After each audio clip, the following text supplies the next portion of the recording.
and welcome to another episode of Inspiring Instinct. I am E.R. Vogel, local poet and fellow overthinker, and today we're going to talk about dreams. The stories that our brains tell us when we have no control over them and make us feel uncomfortable most of the time. They also have a very important impact on any story or poem you can tell.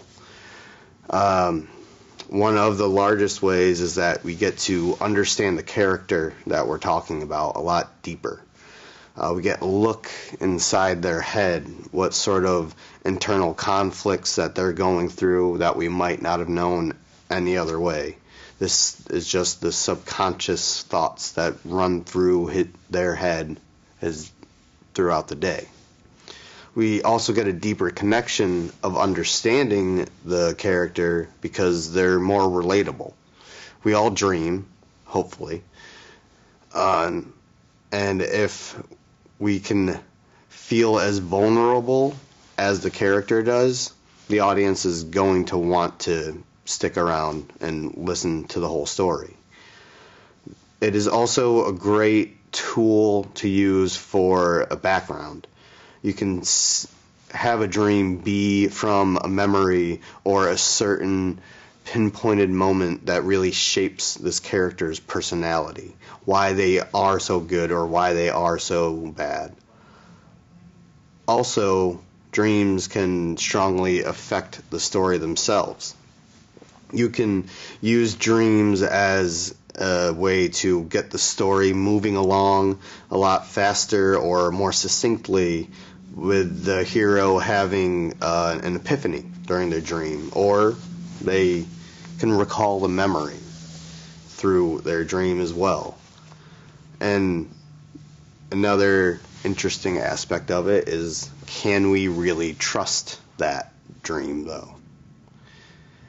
To mislead a story really helps because it can confuse the audience a little bit. You don't want to do too much, because if they're confused, that means they're intrigued and they are feeling some level of suspense that keeps them in their seat, even if it's on the edge of it. And it keeps them entertained, and it wants them to stay with the story as long as they can. With either of these, the dream scene can be either tense or calm, or some sort of hybrid or an extreme jump from one to the other. That's where you can get a good shock value too. But I think one of my favorite uses of a dream is just to really exercise nonsense. It's good to just get the weird thoughts out on paper, even if you never use them. But you can also sometimes use this free random thought with the mindset of a dreamscape, and it can help influence the story wherever you're stuck or hitting sort of a writer's block. It gives you space to play and figure things out a lot. But with the topic of dreams in mind, I do have an original piece. It's called Dreamcatcher. Something must have started catching my dreams, because I can't remember the last time I got the chance to live a different life. Woven string hangs nowhere near me, so I can only assume it's someone I've pissed off stealing them all.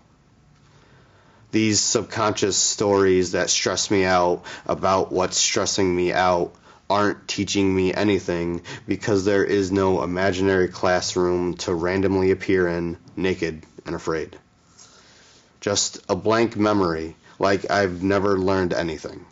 Or what I did know got carved out by whoever wants me to wallow in my mistakes instead of learning from them how to savor the delicious natural flavors of sweetness and salvation. Perhaps it's a lack of culture. Some subliminal judge decides if I can see into another world based on how well I understand this one, and my failure of doing so denies me any access. It could be that one kid from the 3rd grade I said that weird thing to spent his entire life to learn voodoo with the sole purpose to curse my sleep and finally figured it out. Or it's no one in particular. Karma, bored with the Rubik's Cube of my emotional logic, and sort of fidgets with it, rather than at least solving one side so I can figure out why I'm so blue. Maybe I drain all my imagination into these poems and have nothing left when I finally rest. That was just sort of a list of what dreams can be, or missing them in this case. But the prompt for today is to write about a dream. You can make it into a story or even just a list of this happened and this and this. Just write about a dream and see what comes to mind, what emotions hit you while going through this. Thank you. See you next time.